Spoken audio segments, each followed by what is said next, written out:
Hello, everybody, and welcome to episode number 36 of the PTFooty Podcast. With me here today, I got Sam Fonseca.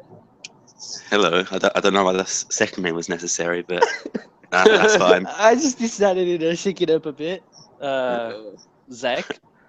Hey, what's up, guys? And our special guest for this evening, Timo.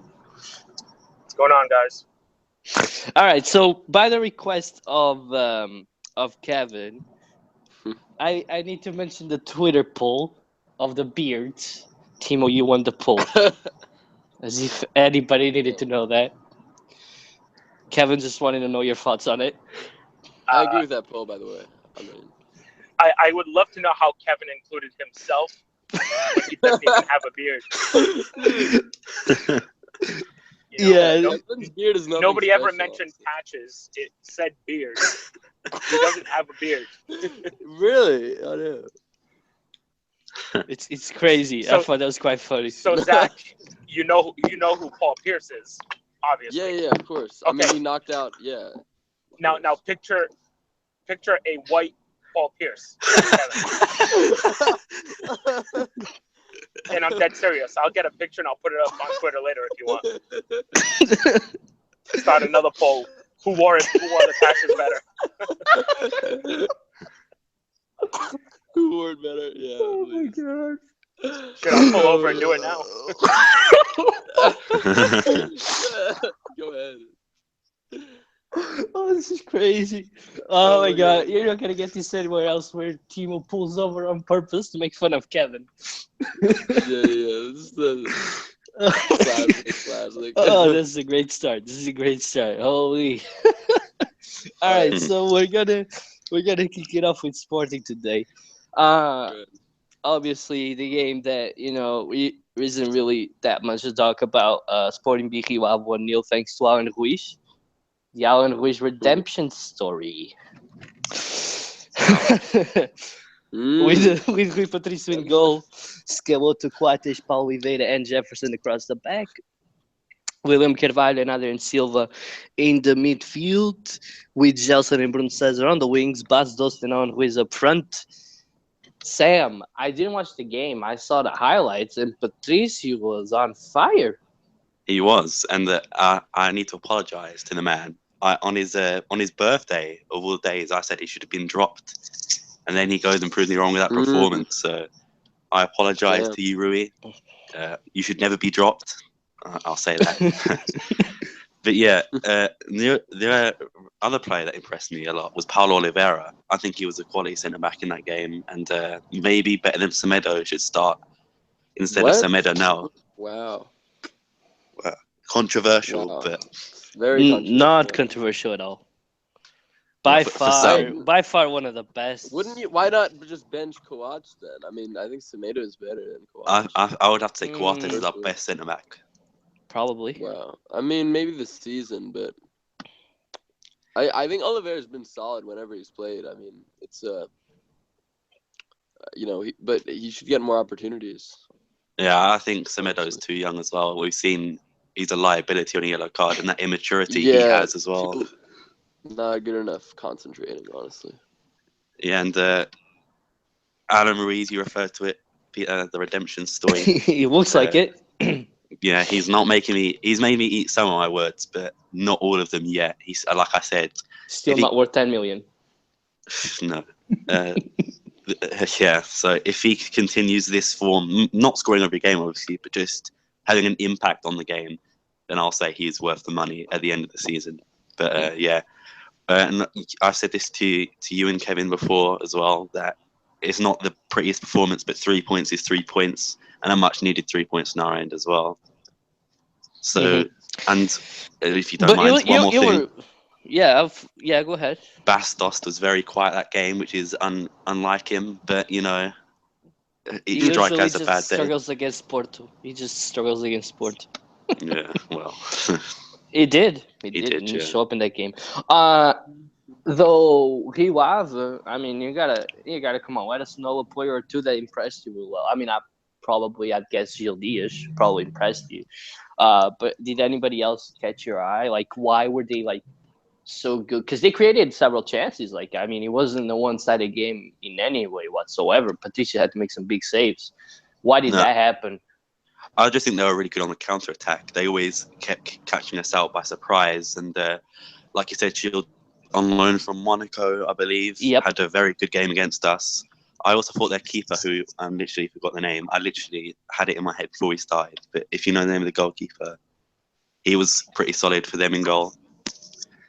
Was it come on, fuck, the Brazilian, right? I think so, yeah. Casio, right? That's the one, Casio. And I've literally forgotten all the names.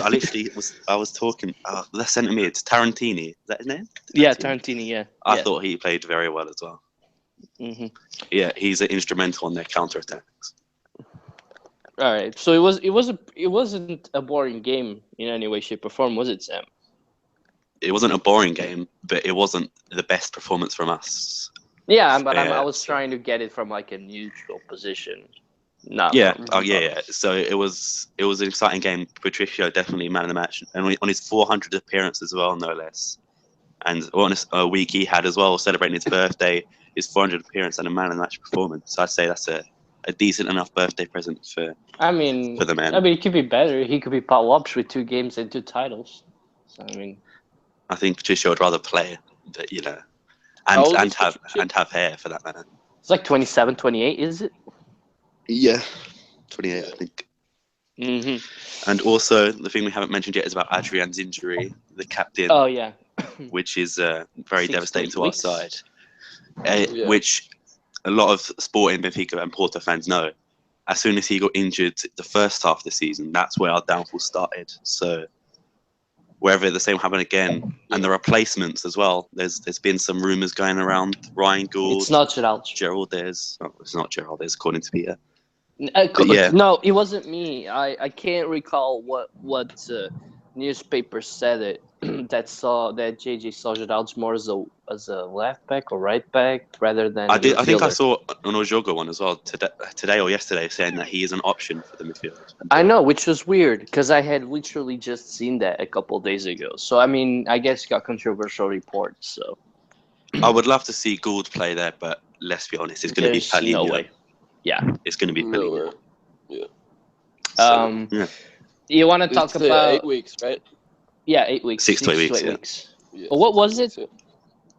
Like injury? Was it his knee? Like or something. Ligament damage in his knee.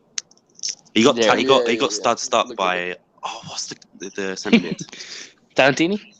No, the other one. I don't know, bro. I didn't watch I've got a picture of it on my phone. Let me just. Of course you do. It's just like that Wolverine picture, like he's in the it was a really dirty tackle, I must say though. Without the ball, he just came from behind him and just stamped on him. So kind of like Alex Telles. Yes. It was. Is it Jamie? You pronounce it? Jaime? Is it him? Jaime? Yeah. Is it Jaime? I think so. Yeah. Jaime? Yeah, I think so. It's Jaime then. Yeah, him. All right, fair enough. You want to talk Madeira Rodrigues? Let's go. So, apparently, the new manager is going to be revealed at the real game. So, any bets on who it's going to be, gentlemen? New manager? Yeah. Alan Pardew. Please, no. He said he was going to be, forward, so British. If he busts out a dance like he did in the FA Cup final, I'm down. I'm down for it. You lost that game, though. Still an awesome dance. So he wants you want no, I know what you want. You want Bastos to score, Pardew celebrate, and then Benfica end up winning the game. And then the song, na na na na na Bastos.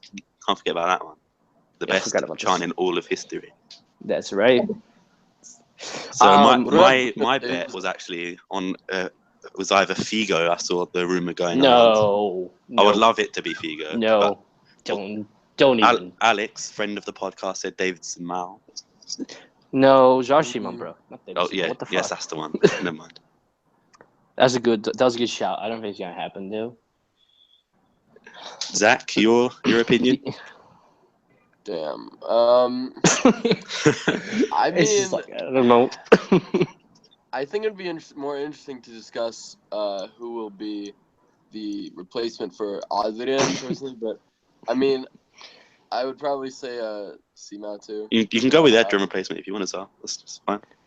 Yeah, it's fine. I mean, It's just are there any outside bets that you think might have a shot? You mean like wait, is he meaning manager or replacements for NOS? Manager. I mean, Madeira Rodrigues said he was going to be British, right? I think so. Yeah. Well, that was the rumor from Record. I think. Like, who the hell is a good British manager? There isn't any. Exactly. That's the problem. Oh wait, Alex Ferguson. Oh, never mind then. Oh yeah. Okay. Yeah, It's not Alex Ferguson. there's no one. There's no They're one. gonna steal Brendan Rodgers from Sporting. I would take that. I would take that. I would too. Yeah. That I would be take him so at funny. Porto. Oh my god, that'd be so fun. That'd be like the most hilarious thing ever. And then he'd beat Benfica, will be worse. Then finish second. I can really see that happening. You can't disrespect finishing second with the Liverpool side, though. Even though it was just Luis Suarez FC. But should have won that year as well. So they bottled it at Crystal Palace. But that's another topic. you've got to ask Timo. I want to hear Timo's opinion. I didn't say to move on. You were about to. I heard you. No, I was going to talk about the other guy, but we'll get to that. Timo, who do you think is going to be Sporting's new manager if Madeira Rodrigues becomes president? So I had not heard of the whole British manager per se. Mm-hmm. But if that were the case, I honestly have no clue who they would go for. I wouldn't doubt him trying to give somebody new a shot. You know, Ryan Giggs, one of the Neville brothers. That's a good shout, actually. I didn't think of that. You know, I wouldn't doubt him trying to pull something like that. But honestly, who's to say he wouldn't try and go and get Mark Silva back? I thought you were going to say Rui Vitória. Jesus Christ. No, I don't know, man. I'm not saying Mark Silva would come back, but I'm saying who's to say he wouldn't try getting him back. He said in an interview that just by months we missed Mark Silva. But when he signed for Hull City, Madeira Rodrigues came out publicly and said we almost had a chance to get him. All he had to do was wait a couple more months. So, I mean, so that's out of the question. Yeah, they might try it, but I would assume it'd be weird for him to say that and then get him. I think Hull City don't want to let him go as well. So yeah, and Sporting don't really have the money to buy a manager. So not after they have to pay JJ. Yep. So that's just insane. Yeah. So Timo, you might want to help me out here with this if you remember, because it was my dad that told me. I didn't check it, but sure. So Madeira Rodrigues also said that Laszlo Bologna, I don't know if you remember the name of the guy, that's what I was trying to tell you, is going to stay until the end of the season when JJ leaves. And apparently this man, Laszlo Bologna, was the one that brought Quaresma and Ronaldo to the A squad of the Sporting side. I don't know if you can verify on that, but... Yeah, no, I don't even recognize the name. That's a point. But what do you think of them having like the like a replacement, which is weird? So they're gonna have like a manager until the end of the season. Like an interim. Yeah, the interim. I mean, many teams do that. If you remember, you know, Manchester United had Giggs in there as an interim manager. Prior to bringing on David Moyes, you know, you kind of, unless you know you have the guy and the guy is available. You know, depending on how your season is going, you don't bring them in right away. You know, you give them a fresh start, if you will. So I could see I could see that being the case with Sporting, where you know they just allow somebody on that's already there. Yeah. To just take over to the end. I mean, it's okay. It's not unheard of. Yeah, that's a good point. Does anybody remember when, like, was it like 2002, 2003 when Ronaldo got brought up to the A squad? Well, Anybody help? I was 5. I'm going to say no. It's 2001, and I was, Jesus, Okay. how old was I then? 9? No, I'm joking. I'm a lot older than you guys. I was much older. 2001, I was 18 years old. All right. Wow. So my dad was right. So Laszlo Bologna was in Sporting from 2001 to 2003. So there you go. Would you allow me to butt in for a minute, Peter? I was just going to finish by saying that he's currently in Al Ittihad FC, a club from Saudi? No, Qatar. I can't really see. Where is Qatar? It doesn't say. Saudi Arabia club. Oh, I was right the first time. Okay. The thing I wanted to say is that I've been informed by my dad that the favourite for the Sporting job is Victor Pereira, who is currently in the manager of Bayern. Is it 1860? Team Munich. Yeah, Bayern next. 1860. Former Porto manager also. So there we go. Nope. The favourite. Oh, is it not? I don't buy it. Oh, well. The press can say it, but I don't buy it. I wouldn't manager, mind. You know, I wouldn't mind him. It wouldn't make much sense, Timo. It's comic relief with Vitor Pereira. I mean, it's awesome. I mean, he wasn't a bad manager, but both leagues that he won should never won it. Like, well, no, he lost it more than JJ lost it more than Vitor Pereira won it. The only thing that he does play, he kind of plays well. His teams play well. They have some high press, but you got to remember that he won the league with James Rodriguez and Hulk and the other guys. So, I mean, you can't really judge that, because he's not really been having any success outside of Portugal. So it would be weird to see, in my opinion, to bring him into a Sporting team that's lacking a lot of star power. Yeah. Hugo as well, who was on last week, says he thinks it's David Moyes. So I don't want that to happen, but No way. Yeah. So Timo will be okay with that. Jeez. I'll tell you what, Mr. Jelson would, have plenty of work because Mr. Moyes and Van Gaal love their crossing. So, that's all you would see. Yeah. Can you imagine trying to pronounce some of the names like Polina, Semedo? I reckon he's struggling with Semedo as well. What's just funny is how British people always say Carvalho. I don't know why they get the I from, where's the I? Yeah. It's Carvalho. Carvalho, yeah, but at least say it like that rather than saying Carvalho. Lou, bro. Lou.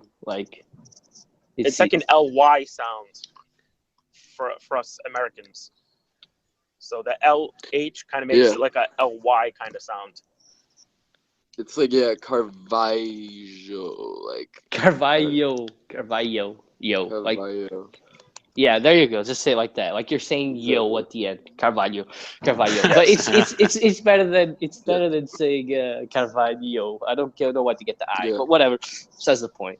Peterson, can you explain to me what it means when you take out the V from Carvalho, or is that just like? That's a swear word. Don't even. It's a swear word. Yeah, it's quite funny. Yeah, you had to bring that up, didn't you? It's a good nickname, I guess. At least I didn't curse like Sam, Okay, but those are the only pieces of news I believe, so I might be wrong. But Sam, if you want to help me out with anything that might have popped up that I missed. No, I think you've covered everything. I just want to say I hope Adrian gets well soon. Just focus on recovery and you'll be back by no time, man. So, yeah, that's it from me. Good. Just wait till after the Benfica game. All right, so I just wanted to quickly say that Bologna is going to be the sports director for Madeira Rodrigues. But when JJ leaves, he's going to be there until the new manager takes reins of the club. So everybody understands. Don't you think it's a bit stupid though? He's revealing a manager and he's not even confirmed to win. So he's gonna reveal a big manager. I don't even know when the Studio game is. Can anybody help me? Saturday, right? Sunday. Are you playing Estoril? Yeah. I thought it was. Oh, never mind. Porto. No way. Hold on. I'm going to quickly double check that because that's what I found weird. Yeah, I'm sure I'm right. 1:15. Yeah, you're right. Eastern time, so I guess like Saturday. Yeah, Saturday. Estoril Sporting. Yeah. I mean, that might be the bombshell they need to win. Yeah, true. Anyway, we're going to spend a hell of a lot more time on Sporting's elections. It's going to be needed. But when we have some, more content, like actual factual stuff. Factual evidence, yeah. I guess. Yeah. I guess, yeah, that's what I wanted to say, like facts, like these guys are going to manage Sporting, something that we can cling to and actually talk about. But I think we're done on Sporting subject. Everybody wishes a speedy recovery to Adrian Silva and hope that Sporting drop a lot more points when he's gone. That's not what I'm saying, but, Yep. All right, so let's get on to Braga Benfica, a game that Sam thought was very boring, surprisingly, at least for me. Braga lost 1-0. Obviously, Mitroglou scored for Benfica with a tremendous goal. We'll get on to that in a moment. Julio Cesar in goal, obviously replacing Ederson that was sent off. Nelson Semedo, Luizão Lindelof, and Luizão across the back. The usual. Feza and Pizzi in the midfield, Savio Zivkovic out wide, Rafa, India, Mitroglou because Jonas is injured. Timo, I'll start with you. What did you think of Benfica's performance?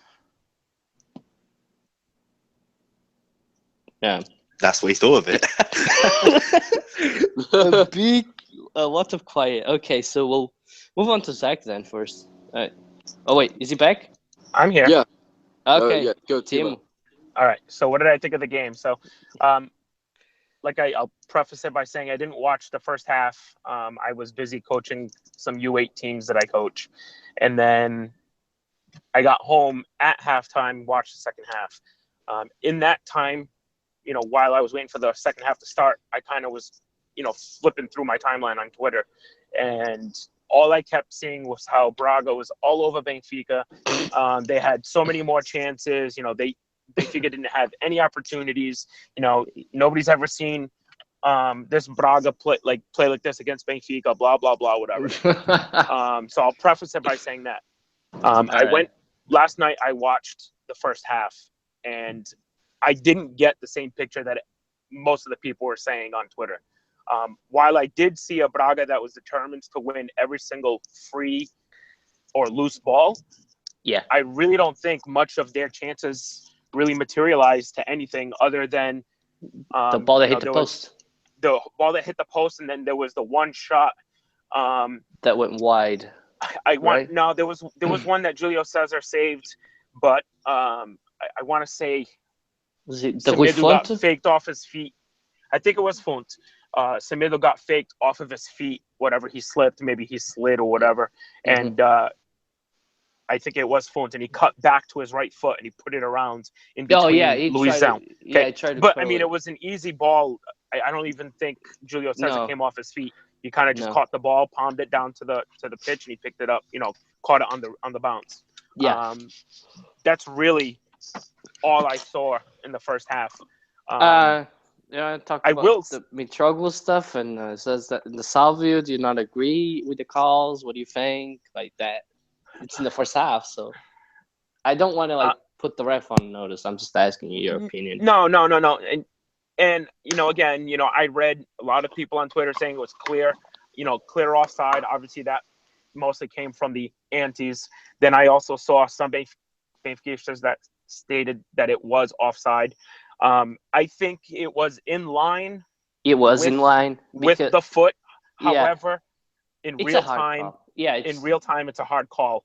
And definitely. The linesman is seeing Mitropoulou's upper body, it looks the other player's upper body. So I don't blame the lineman for a bad call there. I really don't. You can't real time. Obviously, benefit of replay, you would see that he's in line with the opponent's foot. It even took me more than that. I was talking to Kevin because Kevin thought he was offside, and I also thought he was offside the replay, and Eliseo, the man, said, "No, look at his head. His head is on line with the foot." And I actually zoomed into the picture, and you can clearly see that it is in line. It is very hard call though. So yes, and again, I wouldn't be one of those people who'd be like, hey, look, that was awful call. He blew it completely, because it's so close, and you really can't fault somebody for making a call that quick. I mean, what do linemen decide on? You give the benefit of the doubt to the offensive player or the defensive player. Usually, I think at that point you give it to the defensive player. So you just let it go and you call it offside. I'm okay with that. Savio's, there was contact, very little on his left foot. It was more of getting hip checked, if you will. My only gripe with that non-call is it was more from behind than from the side. It was from behind, right? He got his hip. Is that me? You guys still got me? No, that was Sam. That was me. Okay, so he still, got him, I guess, if you will, on the side of the hip and on the ass cheek. Really is what it looked like. He got him from behind with his shoulder. I think he pushed him. I would say that's more of a penalty than a not penalty. But again, who's making the call? The lineman, maybe sees it. The linesman has to see it. Okay, so the referee has no sight to it.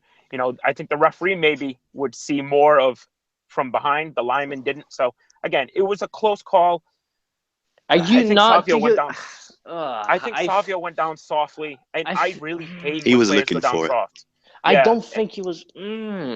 I have a gripe with that. I think it's a penalty. I think it's a clear penalty. I mean, he hit him from behind. He got him from behind. So how many soft calls are there in favor of other teams? I don't think that. I'm just going there where a player is clearly going down looking for a call and they get it. I think our league is shit when it comes to refs. There's zero consistency. If you're going to make a call for one team, make it for all the teams. And that goes for every team. If Benfica fouls a player in the box and it's a foul, call it a foul. The only way for us to get past this bullshit that we deal with referees in Portugal is either arrest them all and get foreign referees, or B, truly review tape after the fact and award cards for diving. I am favor of, all of these dives getting a yellow card, right off the bat on their first offense. On their second offense, give them another yellow card. On their third offense, automatic red card, where they get banned for games. I am totally in favor of that. And I've been saying that since the beginning of the season, even when Savio had two clear dives in the middle of the box. And I said, there's no room for that. There really isn't. And I'm totally in favor of video review after the fact. I am. And that means during the week after a game, a week later, hey, look, here's a yellow for that dive.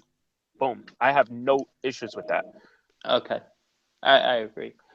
You just got to make the distinction between a dive and a non-foul, because sometimes that happens. The player goes down, there's enough contact, but not enough for a foul. But see, I have zero problems with awarding a yellow card or giving somebody a yellow card for simulation and calling a penalty. I have zero problems with that. And I know people might think it's crazy, but if a player's going down soft, looking for the foul, but he is fouled, I have no problem with at least giving him a warning saying, hey, look, we know it's a penalty, but, you're going for it. You were already... Like the Aguero penalty? Yes. Yeah. Okay. Because Sam thinks it's a penalty. I personally think that he looks for it and he's already going down when there's contact, but I don't think it's a dive, per se. So is that the type of case you're trying to talk about? Yeah, if a player's clearly already going down before there's even contact, I don't want that being a penalty. I want that being, given a yellow for simulation after the fact. Okay. So on to the second half then. Second half, I found Benfica to be a little bit, more assertive, absorbing the pressure a little bit more, trying to win more passes, or more loose balls, should I say. I still think that, Savio was even in the he played 60 some minutes. Yeah. I feel that. So my definition of Nani, or my perfect way of explaining who Nani as a player is passes when he should shoot and shoots when he should pass. And I think Salvio is the same type of player. He tries to do a little too much. He had 2 or 3 really good runs, and then he looks to take that shot when he has Mitro sort of by himself. Where I think if he puts it anywhere near Mitro's feet, Mitro's going to get to it. I also think Savio got fucked, pardon my language, but he got fucked twice by the ref, where we had a clear advantage, and Savio won the ball after getting fouled, and the ref blew it dead. Even though Savio had won the ball and it was already like 2 or 3 paces past the defender. And, those 2 opportunities could have amounted to something, but enough of the referees. I think our second half was better. I think Fejsa, as much of he's been off the past few games, I still think he had a heck of a game, occupying a lot of space that was left open by Pizzi, especially. Pizzi just didn't seem to be putting in as much defensive work. And people blame Samaris. And, Remember that? Correct. I think it's more so in yesterday's game was Pizzi, but I'm going to tell everybody right now what I think the biggest issue is, and I've said it on Twitter a few times. It's Jonas. Jonas puts in so much more work in the defensive zone or in the middle of the field of the pitch than people realize, where he absorbs a lot of pressure that would be otherwise put on Pizzi. So I think Pizzi's, last few games where he doesn't seem like he's shining, as much as he has in a few other games, I think that really has to do with not having Jonas occupying the space that he normally would. Because let's face it, Jonas isn't a prototypical striker. I look at him almost as a box-to-box, but not that deep into the defensive zone. I think he's right at the, start of, the first, third of the field. Yeah, I know. He's there, Like a number 10. Yeah, so he's there, but he does just so much more work than people will even give him credit for. But when you watch a game live, especially there in person, and you see, that's when you get to see how much work Fejsa really does and how much work Jonas does in a game, when you see how much work they put on the field. But don't you think that PZ is tired at this point? Because it's been like 10 games, Timo. I can count them for you, if you think about it. Because we had the Nacional game, the Aroca game, the Setúbal game, the Moreirense game, the Dortmund game. I mean, at least 5 games. Okay, at least 5 games that I remember where he's been very, very poor. And I thought that it was ridiculous that on the goal, I'm not sure if it was because Felipe Augusto was coming in. He did what he should have done the whole game. He pressured Assis very quickly, got the ball back, started that counter that ended up in the goal. Now, my gripe with him is that why, if he 80 minutes in, he can do that. Why didn't he do it the whole game? What is going on with him? And why is Rui Vitória not subbing him off or starting someone else when he's clearly being poor? I mean, I agree with you. He's been very poor in, a handful of games. But let's not forget that even on Pizzi's worst games, he tends to find the goal somehow. But, maybe a 75% Pizzi is still better than 100% Felipe Augusto. Who knows? I don't know. I thought he entered quite well, Felipe Augusto. I think our big thing is what happened to André Horta? Why is he not back yet? Why is he not being? I know he's been back for a while. Why is he not getting more time? Because he hasn't even gotten a minute on the pitch. He lost on the pecking order. He went down on the pecking order as soon as he's been injured twice, and you bring in Felipe Augusto. Yeah, but Felipe Augusto has been playing the whole time. Why can't you just give him opportunities though? How are you going to get opportunities if you don't play? He doesn't have a chance. Your game that you're up. You have a game that you're up, 2-3-0. Why is he not coming in at the end of the game? Even if it's just 5 minutes. Because Felipe Augusto is the one coming in. Or even then, I'm okay with that. Give Felipe Augusto some more time. I'm fine with that. I'm totally in favor of him. I'd like to see more of him. I liked what I've seen from him. Yeah. But you have numerous games. I think Benfica until this point has already played 38 games this season. in total, right? And maybe Horta was hurt for 20 of those, but A for handful 18 of games, them, I mean, I made up the 20 number, but who knows? Maybe that's close. I know what you're But trying to. out of 18 games, you can't even give him 15 minutes every third game. Which is ridiculous because he was starting at one point, and he Yes, is better. He started at the beginning of the season. I like to see him as a number 8. Like, he's better than Pete, in my opinion. Okay, in a game like Braga's, at the end of the game when we were struggling, the one thing we had zero of was pace. Nobody was putting pressure on a ball and moving to a loose ball. Somebody like Horta, who has some pace, or even Servi. Where are these guys? Why are we not Servi, I think Servi came. No, did he come? Dude, the gripe that I have with Rui Vitória, and I'm using that word because you use it a lot. Now, this is getting weird. But whatever. Like, the thing that I hated with Rui Vitória was Filipe Augusto was ready to come in, right? As soon as we get the goal. I don't understand why it took him 10 minutes to sub him on, because he could have simply changed the player that was coming off because we needed the midfield. We had no midfield, even after scoring. Like, why? Last year, Rui Vitória was amazing for reading the game. And he's been amazing this year as well. I know, but let's give the man his due because he has. I was just going to say that he's taking more time than he would have had last year, because it was obvious, at least in my point of view, that we had absolutely no midfield whatsoever. You bring off Mitroglou or somebody else, play Filipe Augusto with Feza and Pizzi up front. Just so you can have some muscle in the midfield, because Filipe Augusto is no idiot. He's good. He knows how to hold up the ball and pass the ball around. Everybody can do that and do it, and he can do it well. So we need to calm the game down, lower the tempo, and have the midfield, control the midfield. And that was something that we didn't do for the last 10 minutes when it was the most important thing of the game. Yeah, see, I disagree in a sense where I think that Benfica, towards the end of the game, they had even right after the goal, they had another patch of where they put pressure on Braga. So I'm wondering if he being Rui Vitória, was thinking, hey, look, we're finally getting pressure on their defensive line, on their team. Let's just try and stick with it a little bit more. I mean, I don't know. I mean, I'm not a tactician. I'm not, a world-class, coach or whatever you want to call a manager. But I mean, to end on what I thought of Benfica, I thought, obviously the 1-0 was, almost like heart wrenching. My heart felt like it was going to pop out of my chest at any point.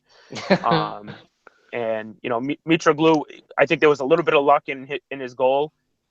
With two guys on him at one point, he almost lost the ball and he kind of just threw his left foot back 2 feet, and he just kind of tapped it back to himself, And I think at that point, everybody was just kind of like, hey, look, he's losing the ball. And I think all of Braga kind of landed on their heels for a second.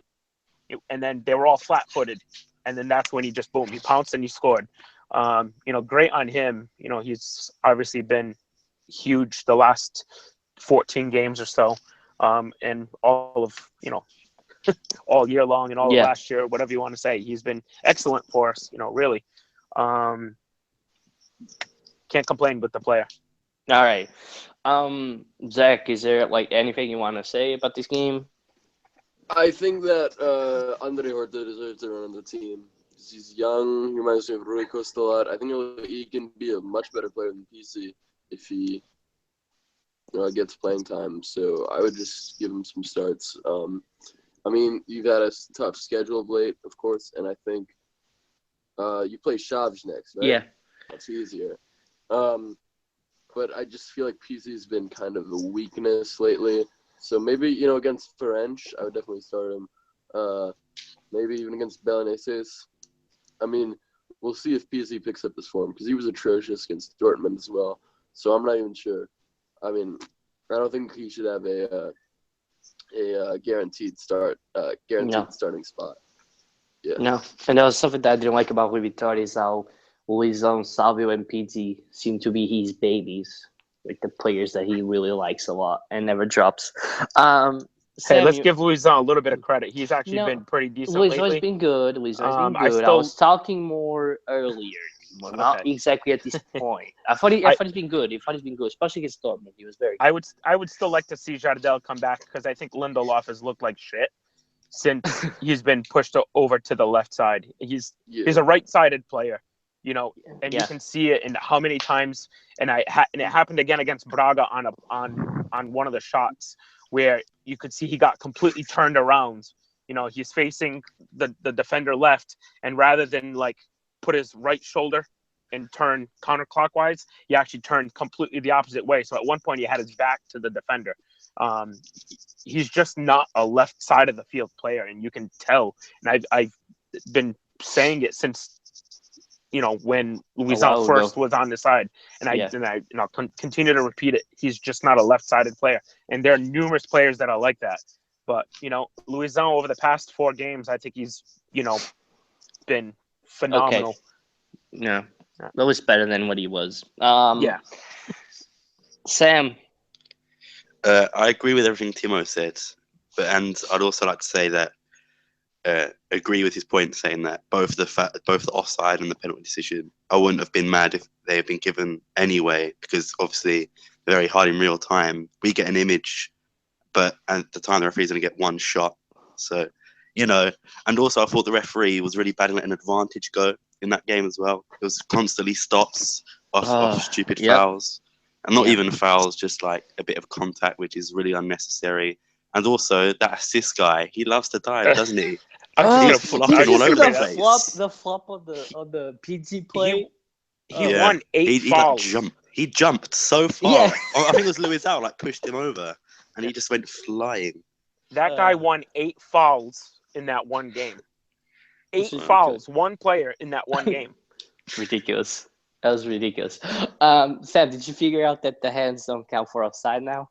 The shot, I made a mistake, but the shoulder was still offside. So in my opinion, it's offside. No, I don't think. The shoulder doesn't. Wait, the shoulder. Yeah, the shoulder. Yeah, you can score. You can score with the shoulder.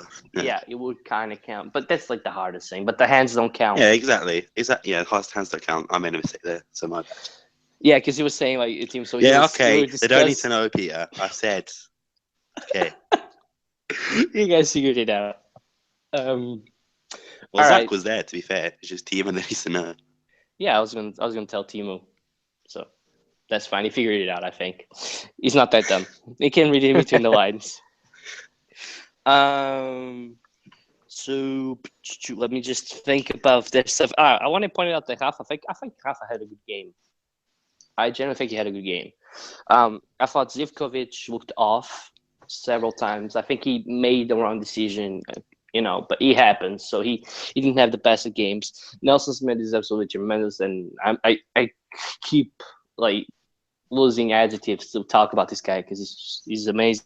He's really, really good. Jules Cesar didn't really have any much action, and for the Braga players, I guess Assis was the only one that really provided anything for them. I thought they're very poor playing normal football. The only chances, inverted comma, that they had were counterattacks. None of them came from when they had the ball. In the final 5 minutes, they had a lot of the ball and created 0 chances. So this Braga side might have played their best game with Jorge Simão, but nowhere near to mess with Benfica. At least my Porto and Sporting friends are saying that Braga played really well when I genuinely don't think they did. I mean, they played their own style of game, but never to win the game. They never played to win. At least that's what I saw from the game. I thought it was more of a 50-50 game. I didn't think one team played better than the other in that game, to be fair. Although Benfica obviously did win. So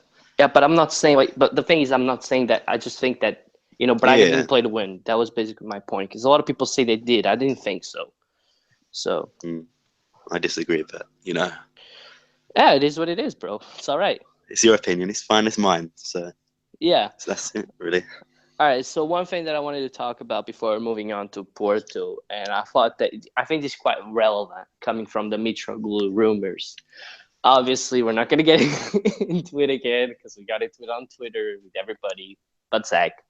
That Mitroglou supposedly, if he had an offer, let's not even think that that's the clause. Okay, let's put the clause thing out the window for 45 million euros, and Timo, Nelson, everybody really was saying that it's something that you can't say no to. And I genuinely think that there's points of the season where you have to say no to some things. So, but that's not really my point. What I wanted to get is, I don't know who was talking about how our debt got so big, but people must have forgotten that back in the mid 90s, early 2000s, a lot of money got washed away by a lot of bad people, and that's how Benfica mainly got into debt, right, Timo? Maybe you can help me out on this. Yeah, that's, back in the day, we didn't really do well when it came to money. Stupid signings, you name it. Commissions. That kind of killed us. And then I'm not sure. Did we ever default on any debt payments? I don't think we did. I don't know. I think we always just rolled them over into new higher interest type of loans, to pay that off. So. Yeah, but I mean, at one point, I think the Modalidades had zero funds whatsoever by the club. So the debt mostly came because of money basically being washed from there. People were, robbing the club as well by, So that's how the debt got so big, and reducing it, we're doing quite well in reducing it, at least in my opinion, with a lot of sales. And the TV deal is probably going to help out a lot. But also people need to realize most 90% of the money that Porto, Benfica, and Sporting make off sales is going to go to reduce the debt. So when people go with that argument, how much did Sporting make? Was it 60 million? Yeah, 65, I believe. Overall? Last 80. That's not net. That's gross, right? That's before. Yeah, I think that was their total in sales. I think I was thinking pounds, so maybe yours was 80. Oh, so maybe that's right. Yeah. That makes more sense. But that's sales, right? Though. Yeah, that's sales. Total revenue, not net profit. Yeah, that's what I was going to get to. Okay. They made a lot of money from sales, but part goes for commissions, part of it goes to the government, part of it goes to knock off debt. If they manage to keep 15 million, that's already a lot of money. So when people use the arguments that, oh my God, they got 80 million euros, how are they not buying players? They forget that we just simply cannot do that. We can't afford to do that, or we're just going to drown in more debt. So, but I'm not 100% sure how Porto's and Sporting debt is, but if it was mostly to the wrong people managing the club at the time, and a lot of money got, taken by those people, and that's why our debt was so big. I think at one point was 400 euros. Yeah, it was higher than that at one point, if I'm not mistaken. It was closer to 450, 460, and I think now it's just over 300 million, which is ridiculous. Which is still insane. Yeah, but it's a ridiculous effort by Shipia, at least in my opinion.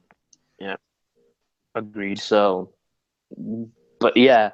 I just wanted to touch upon the debt because I think people forget how it happened. I think that most of them just think how are we in so much debt? They forget that back in the early 90s, the late 90s, early 2000s, a lot of bad people were managing the club.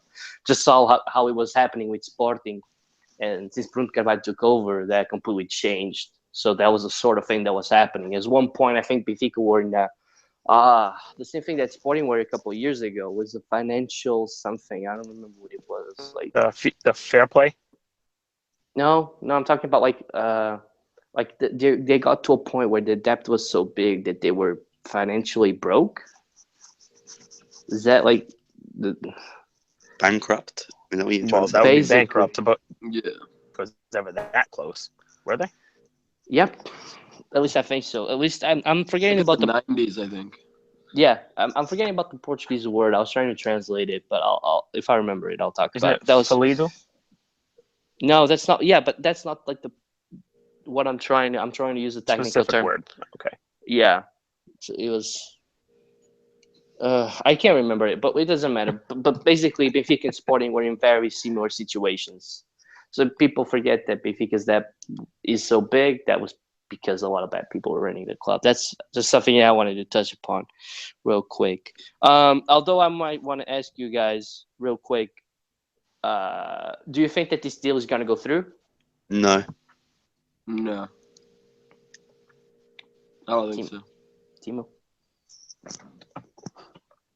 Tim? Yeah, I don't think it's going to go through. I mean, after what we've been reading now in the paper, but our conversation on Twitter, where, personally, I think if somebody comes to you and offers you 45 million, no matter where you are, sometimes you just don't have the option. And I understand Benfica's push for the Tetra, and at this point, I think Luis Felipe Vieira would take that. I disagree. I think has a duty to Benfica to kill this debt or knock it down as much as he can. And 45 million for nearly 30-year-old striker is not, bad business. Obviously, but I also think that they could just sell Jimenez. They could just as easily sell Jimenez because nobody wants Jimenez. Nobody wants Jimenez. Yeah, that's the thing. Yeah, nobody wants. It's China. I'm sure somebody wants him. I mean, it is China. I'm sure. So, in terms of business, let's say you sell Jimenez for 45, or you sell Mitro for 45. Mitro is worth more because you only paid $7 million for. Well, technically $8.4 million for him, US dollars. That is, as opposed to paying 23, which would be like 26, 27 million for Jimenez. 2 million for him. Yeah, 22 million, which is ridiculous. So 22 versus 8 million, you're going to get a lot more profit out of selling Mitroglou, especially him being 3 or 4 years older. It's and a lot better player. It's a better option. I mean, he's a better player, so you're going to lose more, Benfica wise. But I think Luis Felipe. And what do you do if you sell Mitroglou? Hey, look, I know we're this close, but we got to let him go. Exactly. That's the thing that Zach just touched. The wound. What do you do if you lose Mitroglou though? Yeah, because you can't start Jimenez. No. So what do you think, Timo? What would you do? No way. What would I do in terms of? Let's say you're Luis Vieira. They put the clause in. Mitroglou accepts. He's a goner. What do you do? I mean, if somebody meets the clause, there's nothing you can do. But... I know. I'm talking. No. I'm not talking. What would you do, like in terms of the transfer? The transfer is done. What do you do to replace him? Like at this point, what could you possibly do if it was Mitroglou? So that's the problem right now. Where you are, it's nearly March. There's nothing you can do. You can't buy anybody. At this point, you better hope that you could bring up Zé Gomes and he'd do something, or you could go out there and look for a free agent. Can somebody verify if Lima? Can somebody verify if Lima is in Lisbon? Because my dad told me he was in Lisbon. So somebody could. I had seen that as well. But I would. But the thing is, I would still take Lima, even with Mitroglou. Yeah, even with Mitroglou in the team, because I don't like Timo. So I was a big fan of Jimenez, and we know. I respect him, okay, totally, because what we did last season was amazing. But after the Setúbal game, I just got I lost all hope with him, because you need a freaking striker in the box, so you sub him in so he can be in the freaking box, and he's playing like Salvio on the bloody wings, and I'm just, that game just completely pissed me off, and I hope that he turns it around, but at this point, he's clearly he's lost. I think he doesn't. This really isn't the best season for Mexicans in Liga NOS. Let's just leave it at that.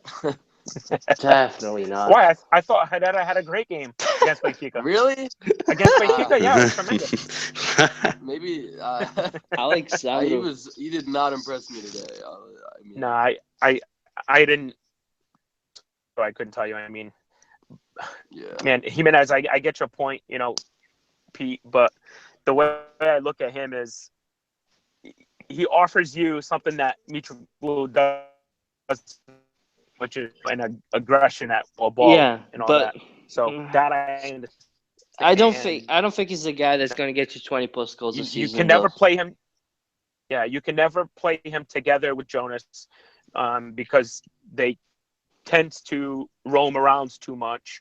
You can't play him with Savio because, like you said, he'll end up, Savio trying to get the ball from him, out in the wing. Really, I think the best time to play him is against a fast-paced team. And solo, like he did with Atletico. I think I think Jonas played with him, but he was kind of sort of on his own against Atletico, and I thought that was when he played his best. Yeah, so. And I mean, even the game he played against Bayern when he scored the goal. He was playing alone. It's what he does. He used height, to his advantage. But I really don't think he's a 23 million euro striker. I don't think he's worth that. I really don't. He's not even going to get you 20 goals a season either. So. Yeah. Well, not when he's third in the pecking order. So, I know, but even if you would play even him then, every he's single... not third because you got Rafa coming in before him as a striker, which I don't like either. But that's a whole another thing, though. I think it's different. Okay, fair enough, though. But that was it. We're gonna talk about Porto now, and I think we're kind of done here. Okay. We're done here. By the way, Sam and Zach, if you guys haven't seen, check out the message that I sent you all of the Lichtsteiner stomp on Herrera. I wish I didn't see it. That was nasty. Thanks for that. That was nasty. Tim, if you didn't see it, just go on Twitter, like Olo Digo or something. That guy on Twitter posted a picture. That was nasty. I'll check it out. The Herrera thing. But what? Zach, you're going to help us out here in this game because I didn't watch a bit of it. Porto beat Tondela 4-0 with André Silva, Ruben Neves, Schwarz, and Jota scoring. Casidas was in goal, Maxi, Felipe, Marcano, and Alex Telles across the back, Ruben Neves, Andre, and Otávio with Corona, André Silva, and Schwarz. So from what you saw, what did you think of the game? Like, was the penalty the most important thing for Porto to get a hold of the game? I mean, I'm glad Neves started. I think that he should start from now on. And because he impressed me today. He wasn't that great, but he was definitely better than Herrera. And I think that it would be a wise move to keep him in the team.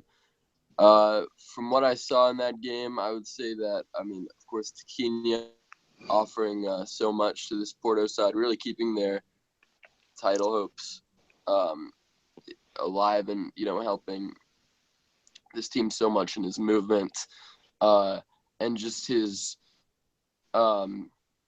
real ability to get past defenders and get goals, but pretty standard stuff, I would say. But yeah, the takeaway is that I think Neves has to continue, even though I'm not sure why Oliver didn't start today, to be honest, but Probably just an option. What? Probably was just an option.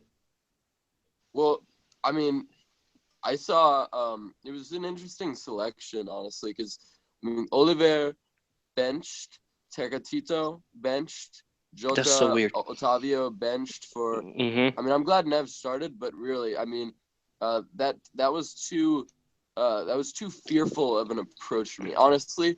Porto's fullbacks are just so poor. They're almost Sporting level poor. Whoa. No offense, Sam. That's a good insult. It's Sporting level. Shots fired. Look, a grenade. Jesus. Telles I think he's their best fullback, by the way, but he was so dumb today.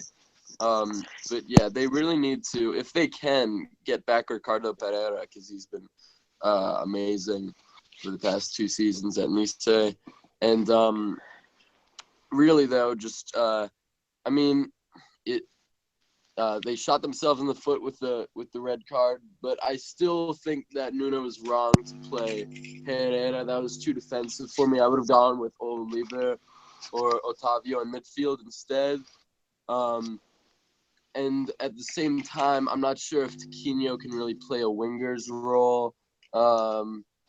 That in itself is also just trying to shoehorn players in. I mean, and I don't think Brahimi should have really been taken off at this point. I would have probably started Tecatito or maybe Otavio. You can't put Silva and Tiquinho together in a 4-3-3. That's one of the takeaways. But yeah, get Herrera off this team. Like at this point, I would even start Andre over him. Like, I mean, but Neves has to continue. I think he's just the future of the side. He was all right. So the Tondela game was basically a no-brainer for Porto, and Ruben Neves was basically what you take away from that game is basically Soares is basically the reason why Porto, can have the title hope, and that Ruben Neves needs to start over Herrera. Is that what you take away from that game? I mean, Herrera shouldn't even make the matchday squads, really. I mean, he's just I really just don't think he's that good. Mm-hmm. And I would definitely. I'm not sure. I mean, they should vary in their approach for real. I mean, I'm glad that I'm glad that Neves started, and he can threaten. He's got the potential to be a real controller, and I think that, by the way, the 8 role just positioned a little ahead of Danilo is his best role. I mean, I'm not sure if he's strong enough and really quick enough to be in that holding role, but I would say that he should continue. I mean, I could see them doing 4-3-3 again, because that was actually. I don't think Nuno is going back to it, but that's Yeah, but look, Juventus have a much better team than Porto, to be fair. But I didn't think they were that. I don't think they were that better, though. To be honest, I think Benfica would have fared decently. Defensively, Juventus were quality in that game. They defended admirably. I will say that they defended admirably, but at the end of the day, you gotta do better. All right. Well, let's move on to the Juventus game. So we're basically talking about it right now. Porto obviously lost 4-0. Sorry, it's 2-0. What game are you watching? Wait, 2-0. Yeah, fuck you, hell, Jesus Christ. I think because I made a bet that was gonna end 4-0. That's what happened. Juventus won 2-0. 2-0, people. With Piaca and Dani Alves scoring. Porto had Casillas in goal, Maxi, Felipe, Marcaro, and Telles across the back, with Herrera, Danilo, and Ruben Neves in the midfield. Brahimi, André Silva, and Soares. Well, let's see where to start. Telles is a dumbass. Yeah. I feel sorry for Andre Silva as well. I know you don't, but for something he came off for something that wasn't in his control, and for a player, that must be absolutely heartbreaking, especially in the Champions League. Andre Silva is a better left back than Miguel Layun. I'm just gonna say that. Layun was atrocious. Yeah, I think that a lot of credit of Nuno's great defense probably goes down to Alex Telles, because he was probably the guy that was holding them down in that defense. If Telles didn't get sent off, I don't think Porto would have lost, or maybe they'd lose by 1. But I thought they would have maybe drawn the game. I think it's no surprise. 2 things. I don't think 2 things are surprising. First, that both of the goals come from Layun's side. Yeah. And that Juventus score immediately as soon as Cuadrado gets subbed off. Yeah. Because I thought he was very, very bad. And Porto, it was a good thing for Porto that Cuadrado wasn't good. And basically, as soon as he left, they managed to explore that side a little bit better. I thought that overall, Juventus had more chances. Higuain had a good shot saved by Casillas. Dybala scored. Obviously, not obviously offside. It was it was a hard call, but a right decision. Dybala also hit the post as well. He hit the post. Yes, thank you. I mean, Porto just didn't threaten at all. I don't think they had one chance. So I mean, you're playing at home. I don't care who the hell you're playing. Okay, you're not playing Bayern Munich. I mean, you're playing Juventus, and you don't get one chance. You can't discredit the Juventus defense, though. They played really good. They have, but dude, you leave out Corona and you leave out Otavio. You're also forgetting, right? That Andre Silva, one of their main strikers, got subbed off, so they played with one striker. Andre Silva has been poor for 3 games. Yeah, but form, he could always come back in this game. He might have scored a hat trick if he stayed on. No. You got to drop him at this point. Yeah, I think they should have just dropped him. They should have played Oliver over here. That was too scared of an approach for Nuno for me. He overestimated them, attacking wise. So I would have gone with Oliver over Herrera. Yeah. And Tecatito over Andre Silva. I mean, I feel bad for the kid, but he's not been playing well. I respect Nuno's. Yeah, I respect his decision. He hasn't been playing well, so I mean, he deserved to come up. And Corona is Porto's best player by far. I think everybody can agree on that. No. Over Danilo? You'd say over Danilo? I mean, on the offensive side of the ball. Yeah. Yeah, on the offensive side of the ball, I'd probably agree because Brahimi has been disappointing. And it's been disappointing since AFCON. Even that, he's been their second best winger, which is ridiculous. But I thought Jota could have started. And, I mean, it's just stupid. You could give Jota a chance to start, Corona a chance to start. Because, listen, people, I thought Juventus was playing a lot better than what they did play against Portugal. I think they were poor. I didn't think they were good. Okay? I think they created chances to win the game, like 3-4-0, but they weren't that threatening. If Porto played with 11 men, like with the winning mentality, they probably would have won that game. Because I don't think Juventus are that big of a monster that everybody was making them out to be. At least that's just what I saw from the game. If that dumbass Telles didn't get sent off, like I said earlier as well, I think that would have helped the game massively as well. But the thing is, right, the second tackle from Telles, I sort of understand. But the first one, there was absolutely no need to stamp on Cuadrado. That could have just been a red on its own. That should have been a red on its own, yeah. Yeah, so, and that took him like 20 seconds. Ridiculous. The Porto fans did not like the referee in this game every time. But that's the thing I was talking about, Peter, before we started this, that when the Porto players went down, in the Liga NOS, that would have been an automatic foul. But this referee is smart enough to realise that the tiniest bit of contact doesn't always equal foul.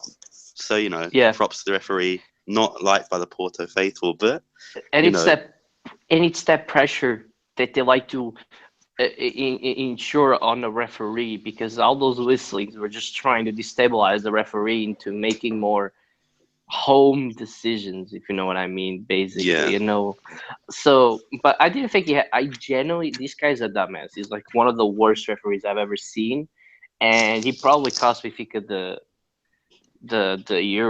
Europa League. Not to say that he definitely did, because in my opinion he did, but I thought he had a good game. I mean, you could have probably given a yellow or two to a different player, probably have a call go another way, but it wasn't. I don't think it was anything that massively changed the game. I thought he got the red card decision quite right, and I mean, there's nothing really to complain about it. I mean, probably one yellow card or another, or a foul or another, but nothing that would massively change the game. What was Telles complaining about as well? That's what I didn't understand. I know, right? So he should have been sent off in the first one. Maybe yellow card was the right decision because but Champions League game and all that. Each to their own. But he was complaining about the second one because he literally took the guy out. What is there to complain about? You can't complain about that. Just take the red card and leave. That's what I would do. It wasn't even ball. Like the ball wasn't even there to play. He just tackled the guy. He must have forgot he was on the yellow card or something, really. Because you can't be that stupid. I know. Unless you're Jefferson, maybe, but Timo, from what you listened to the game, did you get a different vibe from us, or?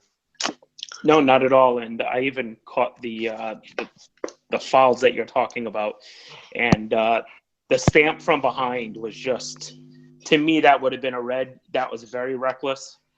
At least he got a card.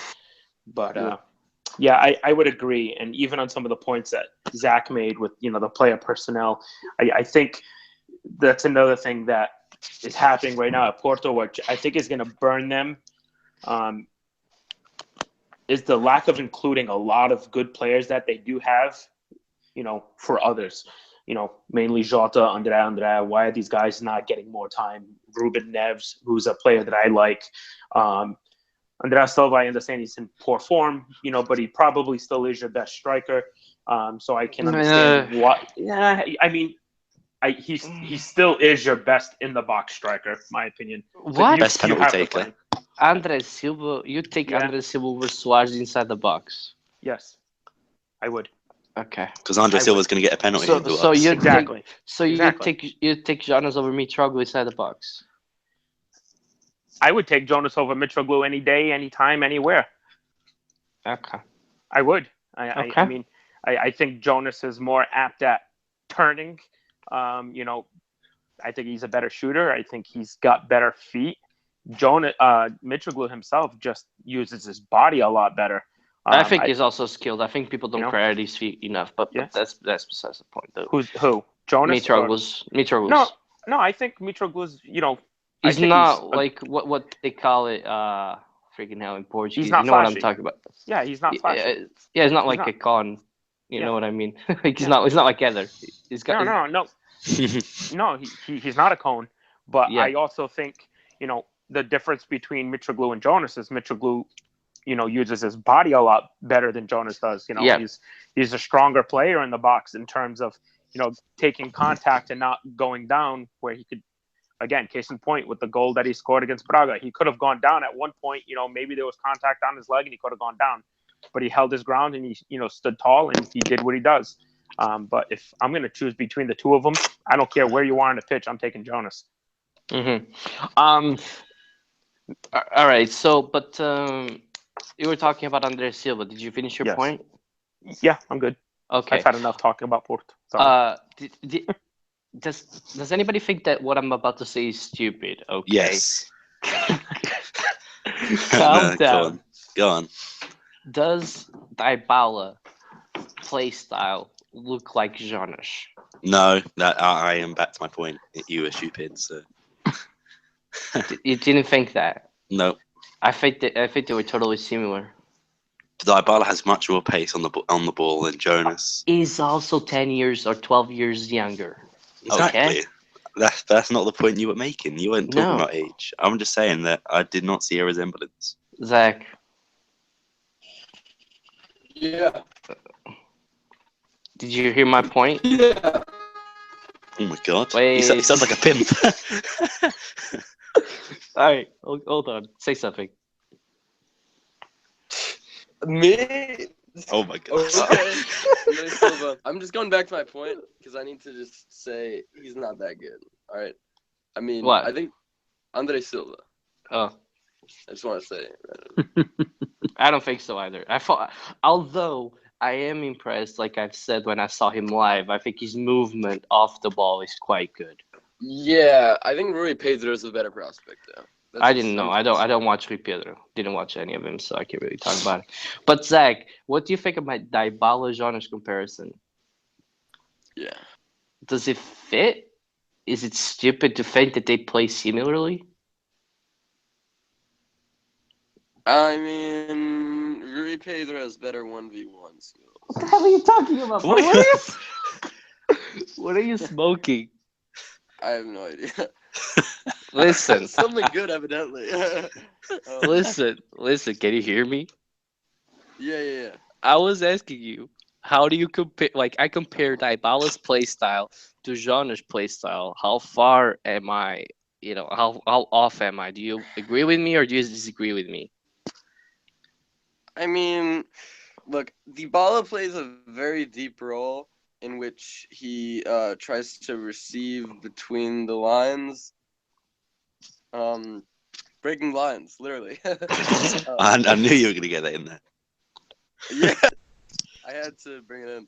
Okay, Jonas, I think that it is somewhat similar. I think he plays more advanced, but I do see a lot of Jonas coming inward, trying to open up passing lanes. So I will give you that. But I think that Dybala is more technical, I would say. I mean, Jonas definitely more about movement. Struggling to solidify a respectable big game record. So I think that's one of both their criticisms, personally.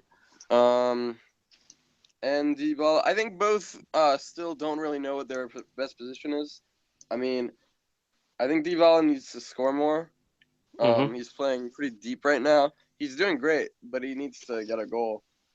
Whereas Jonas, yeah, of course, you could argue, honestly, both are the best player in their respective leagues on their day. Just out of their sheer ability.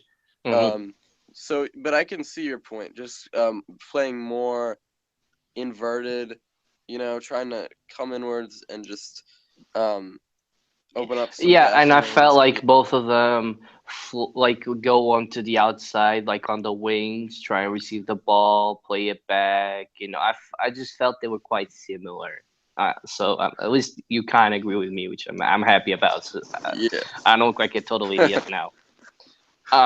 Though, Timo, if you manage to see the game some way, do let me know what you think on Twitter if you agree with me or not, because I thought they played quite similar styles. Which game? I was talking to Timo about the Juventus game, the Porto Juventus game, because he didn't watch it, so I just wanted his thoughts on it if he can. So I obviously didn't watch today's game, but I have seen some of Juventus playing some of their matches. Very little, but I have seen some. And would you agree with me? He does have a lot of the similar movement of where he's not just static up top, or he's not just in the center of the pitch. He does like to roam around and to get open, get space, pressure the ball a little bit more. So I'd agree in a sense that he does do similar things to what Jonas does. Obviously being however many years younger. I don't know, like that 20. Like 20. Sorry, it's like 10. Like 10. Yeah. So obviously being much younger, he's going to have a heck of a lot more pace than Jonas. But I'd have to see today's game and really focus on him, I guess. I thought, because I'm not the only one that thinks that also he's like the engine of the Juventus side. So I feel like they both play quite similar, and both of his chances come from like shots from like outside the box and stuff. I think their movement is quite similar, so that's why I saw that. But it is what it is. Does anybody think that Porto can turn this around? There's a chance, certainly, but not a big one. No, there's not a chance. I doubt it. I mean, if it was, I just don't think Nuno's the type of manager who can score 3 times away, right? Twice. Well, yeah, true, 3. I forgot that. Because Nuno's more respected for his defensive solidity, so it would impress me very much if he's able to turn this around, honestly. I thought he did okay. He definitely had better games, but I think he screwed up in the team selection. I agree. And the tactics at the end of the day. So I mean, even my dad told me that he thought that if it was JJ managing Porto, that they probably would have won this game. That's what what Dad said. So. Jorge Jesus is a better manager than Nuno. Santo, I mean, not even this game. I think if JJ was in Porto, I think JJ probably would have won at least 2 of the last 3 Benfica titles. I think JJ would have done a lot better with the Porto squads than than Lopetegui, Peseiro, or anyone else for that matter. I think he's head and shoulders above all the other coaches. I mean, I think I'll say it. I even still think he's a better coach than Vitória. His only downfall is his lack of his personality.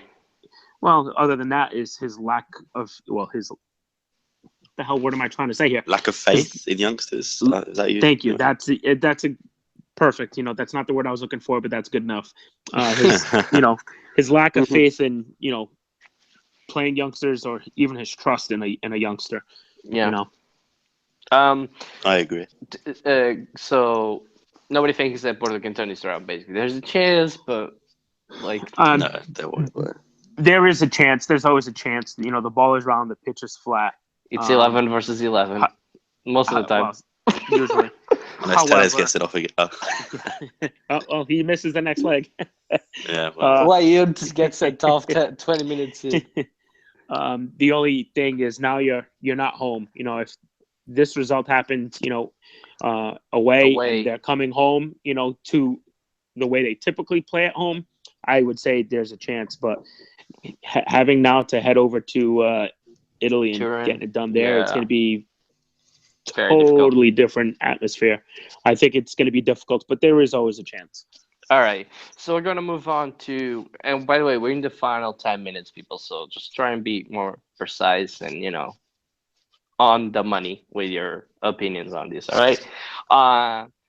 So Neil asked us a couple questions. I'm going to throw, excuse me, I'm going to throw the first one to you, Timo. And Neil's question is, what do you think of João Pedro leaving Guimarães to join LA Galaxy? Will more players from the Liga NOS choose the MLS as an option to play footy? I think it's great for the MLS, and watching João Pedro play, the game against Benfica, I think he's a decent enough talent. I think it's important for the MLS and maybe even for, Liga NOS to, start some type of a partnership or whatever, where you have seen some teams have, Benfica with Orlando City, I think. I'd like to see a little bit more. I think it's a good start. I think it's a good move for him. Do you think like what he said, like more players might make that jump? Yeah, I do agree. I think you'll start to see more players come to the MLS. I'm not a big fan of the MLS, even though, I'm here. Yeah. And, I have friends who, really do follow the MLS a lot. And they tell me, I have this one idiot friend. Well, he's not an idiot. He's a smart kid. But this one kid I play with, a couple nights a week, he says that you take, the top 5 teams in the MLS and they could be any single team in Portugal. They're not even that good. Oh my God. So as soon as he said that to me, I said, we'll never speak about, footy again, because that's just retarded. No, I watched the MLS Cup and it was atrocious. It's terrible. It's, a lot of, long balls, trying to muscle somebody off the ball. There's almost no technical ability. But this is also a kid who thinks Michael Bradley would find a place on any team in Portugal of the big 3. And I'm like, I don't know about that either. I'm not a big Michael Bradley fan. But anyway, I think it's a big move. I think it's good for him. I think it'll be good for other players in Portugal. And I think it is the right move for him. Right. Guimarães is a great team, but I think going, abroad helps him. Correct. All right. This one's going to be out to you, Sam. And again, short and concise if you can. Has Braga dropped form this year? Benfica would always struggle at the AXA. You could, put in Porto and Sporting there as well. Well, ever since they got the new manager, I guess they've been on a downward spiral. But, they beat Sporting under Abel, I believe the interim manager was at the time. So, yeah, bad form. It's good for Sporting though, because that means we'll not definitely, but getting close to that Champions League qualification spot. So yeah, that's all right. So pretty much what I've got to say. Yeah, that's fair enough. They dropped short and basically. sweet. That was his question, and you said yes. Zach, as short and sweet as you can put it. Right. Is it fair to say whoever wins the Clásico de Luz will be this season's Liga NOS champion? So the Benfica Porto game, basically. Yeah, when is it? April 2nd. April 2nd, bro. That is tough because I remember. I think No, I wouldn't say that because I think it's gonna go either way. I actually, when Real Madrid and Barca played last year, I'm pretty sure it was April 2nd as well. Barca lost and Real Madrid almost came back. So I think that from like 12 points. So I definitely think there's potential. But I just think that Benfica. I think it's different because I think if Benfica win it, I would say it's wrapped up because I don't think Porto's squad or their mentality is that impressive. Whereas Benfica just have a winner's mentality. They've been there, done that. They've got a lot to prove. And so I think it's two different stories personally. So if you think if Benfica wins, they basically guarantee the title. If they lose, Porto doesn't exactly win it. Say so. Yeah. All right. Fair enough. I wanted to talk about Leonardo Jardim, but I'll keep that for next week because we got 5 minutes, and I don't think you're gonna be able to spend only 5 minutes talking about Leonardo Jardim. So we'll talk about him next week. So if I forget about it, I don't think I will because I'm gonna write it down. But if I do, just remind me, people. Okay. Yep. All right, so I'm going to do the scores and all that. Obviously Kevin normally does. So apologies if I'm not as good as him, but it is what it is. You get what you have. Benfica in first with 54 points. Porto second, 53. Sporting third with 44 points. Then Braga fourth with 38. Guimarães fifth with 36. Marítimo with 33. Chaves, that play against Benfica this Friday, in seventh place with 32 points. Boa Vista eighth with 29. Setúbal with 29 as well. Rio Ave 28. Aroca 27. Belenenses 26. Feirense 25.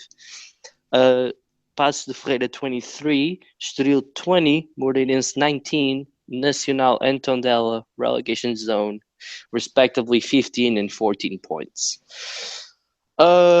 This next week we got Benfica Chaves, like I said. What time is it gonna be?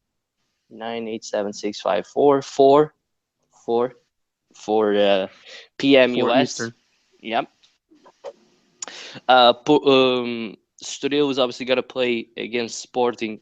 So Sporting are away at Estoril, where supposedly Madeira Rodrigues is going to say Sporting's new manager if he wins the elections. And on Sunday, a very difficult game for Porto. They play Boa Vista away. So it might be tough for them after this loss to try and come back and win at the Bessa because Boa Vista have been quite decent. Now on to the Segunda Liga real quick. Portimonense are first with 61 points, Aves second with 53, Académica third with 44, Benfica fourth with 44, Varzim fifth with 44, and Santa Clara sixth with 43. So a lot of teams with 44 points. Faf and Porto with 33 points are in the playoff relegation game. Leixões with 31 points. Same as Friamundo with 31. Sporting 28 points, and Olhanense dead last with 18 points. We're going to have let's see who Sporting play. Sporting B played Desportivo das Aves.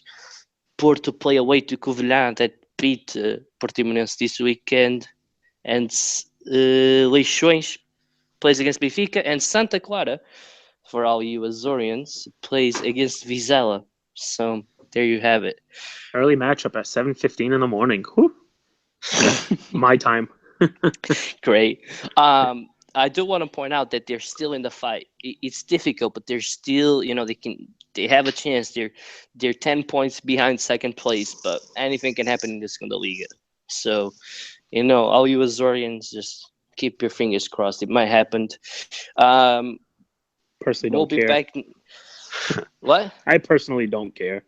I don't Go care Benfica. either. That's all that matters. Kevin does so. Yeah, I know. We'll be back next week on a Wednesday, I believe, again, because Benfica is going to play on Tuesday for the Taça Portugal against Estoril. So thank you, Timo, for coming on. Thanks for having me. Thank you, Timo. and introducing Zach as the official fourth member of the podcast as well. Hey, what's up, guys? Woo. Glad to be the fourth part. So there we go. You're going to have a Portista, Benfiquista, a Sportinguista, and a neutral motherfucker. So, so we get things straight. Wow, we went so long. Wow. I had to. What a way to end it. All right. Well, we'll see you guys next week. Get well soon, Adrienne.